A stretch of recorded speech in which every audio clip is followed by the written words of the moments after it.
Gardons notre énergie, nous avons encore des heures de campagne pour gagner et faire gagner la gauche à cette élection. Alors, quel plaisir de nous retrouver ce soir. Et permettez-moi d'avoir une pensée amicale, affectueuse pour toutes celles et ceux qui, dehors, n'ont pas pu rentrer dans cette enceinte. Et j'en suis bien évidemment désolée et je le regrette pour elles et pour eux. Mais n'en doutons pas, nous aurons d'autres moments de fraternité et politique pour poursuivre ensemble ces combats. Quel plaisir de nous retrouver ce soir, beaucoup de visages amis dans cette salle. Des amis et des camarades qui sont en permanence aux côtés du monde du travail, de la jeunesse, des retraités, pour défendre le pouvoir d'achat, les services publics, pour défendre l'emploi, promouvoir la paix et la préservation de la planète. Voilà le cœur de nos combats communs à nous tous. Ce soir, les vrais héros de cette soirée, c'est vous qui êtes ici, c'est vous qui menez la campagne sur les terrains, c'est vous qui discutez. Ce sont bien évidemment les candidates et les candidats qui nous ont adressé des messages d'espoir et qui nous ont démontré avec brio leur engagement pour gagner et pour faire gagner la gauche. En participant, toutes et tous, nous affirmons notre engagement à remettre en cause le pouvoir de la finance qui, assorti du principe de concurrence, mutile tant de vies, stérilise tant de compétences, mine les services publics et abîme nos territoires. Emmanuel Macron, élu dans un océan d'abstention et de vote blanc, entend poursuivre avec un programme au service du grand capital et des multinationales. Un indice, dans les 24 pages de son programme présidentiel, l'expression « service public » est totalement absente. Son projet, c'est la retraite à 65 ans, la stigmatisation renforcée des allocataires du RSA, de nouveaux cadeaux aux entreprises, avec la suppression du CABE, valeur ajoutée, source de perte de recettes pour l'emploi, pour l'État.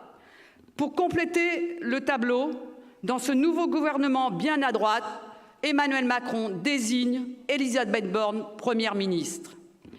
Elisabeth Borne, contrairement à ce qu'elle dit, elle est parachutée. Elle vient briguer un mandat de députée dans le Calvados sur la circonscription de Vire.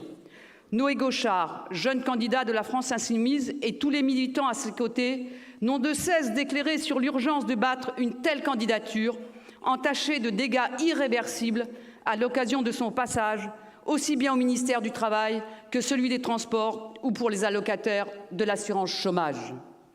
Dans le Calvados, notre campagne, c'est aussi celle d'un combat farouche contre le projet de société du Rassemblement national. Même s'il apparaît atone dans cette législative, nous sommes très conscients de son danger. Marine Le Pen a engrangé des résultats de haut niveau dans le Pays d'Auge, où notre camarade et mon ami Pierre Mouraret, maire communiste de Dives-sur-Mer, est investi par le rassemblement de la nouvelle Union populaire écologique et sociale. La gauche, dans cette circonscription, a déjà tutoyé à 2 reprises la victoire. L'élan donné par ce rassemblement peut être un atout décisif, comme l'a dit Pierre, pour la victoire, pour gagner. Le Rassemblement national prédomine aussi dans des communes populaires de l'agglomération caennaise, dirigées par la gauche, où nous avons un député socialiste sortante, Laurence Dumont. À 4 jours du scrutin, tout doit être fait pour assurer la victoire d'Arthur Delaporte, qui prend la relève.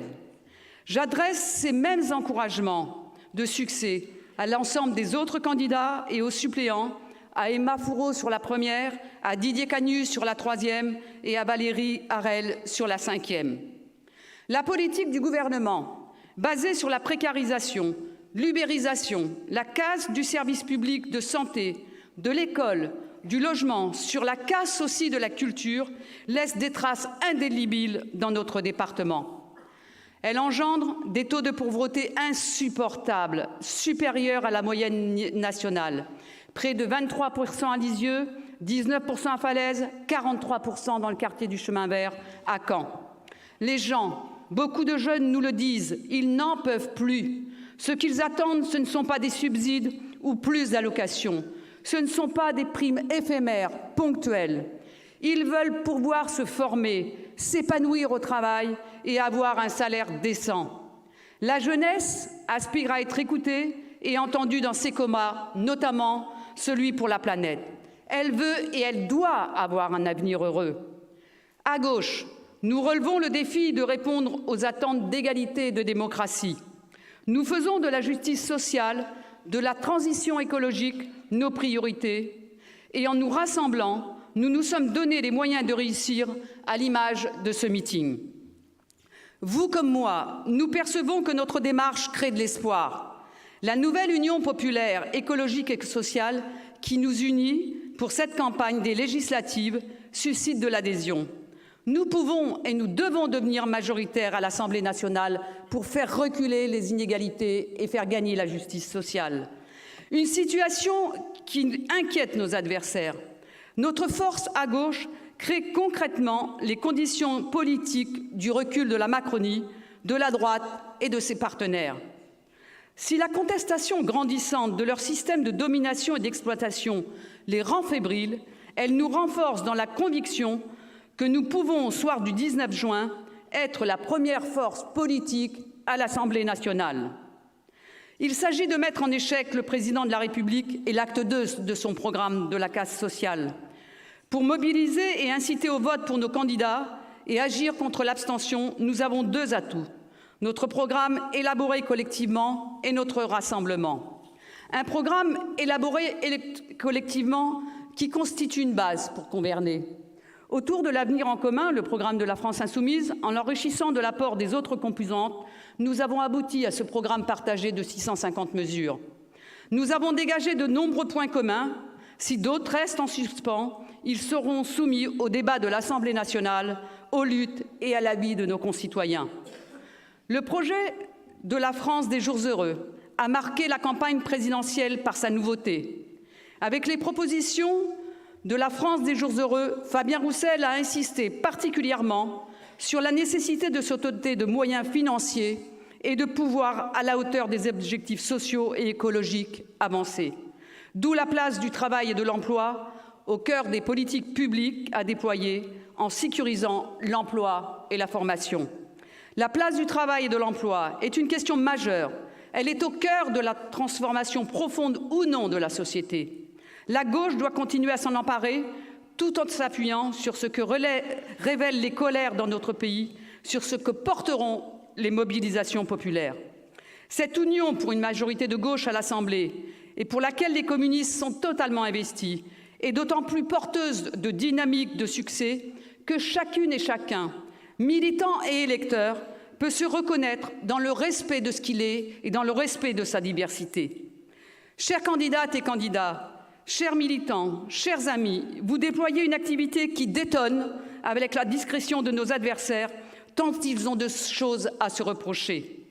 Pour autant, nous rencontrons encore des électrices et des électeurs qui s'apprêtent à s'abstenir ou qui ne connaissent pas le nom du candidat de la gauche qui porte les couleurs de la nouvelle Union populaire écologique et sociale. Candidates et candidats, militants socialistes, insoumis, écologistes, communistes, collectifs de citoyens portés par ce rassemblement de nos 4 forces politiques, vous menez une très belle campagne dans les 6 circonscriptions.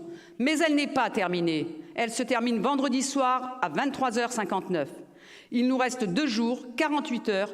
Déployons-nous en force partout dans le département, auprès de nos amis, notre famille, auprès des jeunes, auprès de ceux qui s'interrogent, pour convaincre d'aller déposer le bulletin pour nos candidates et nos candidats dimanche prochain. Merci beaucoup de votre présence et encore merci, bien évidemment, à celles et ceux qui, depuis des heures et des jours, font et redéfont et ont organisé ce meeting qui note par son réel succès. Merci beaucoup.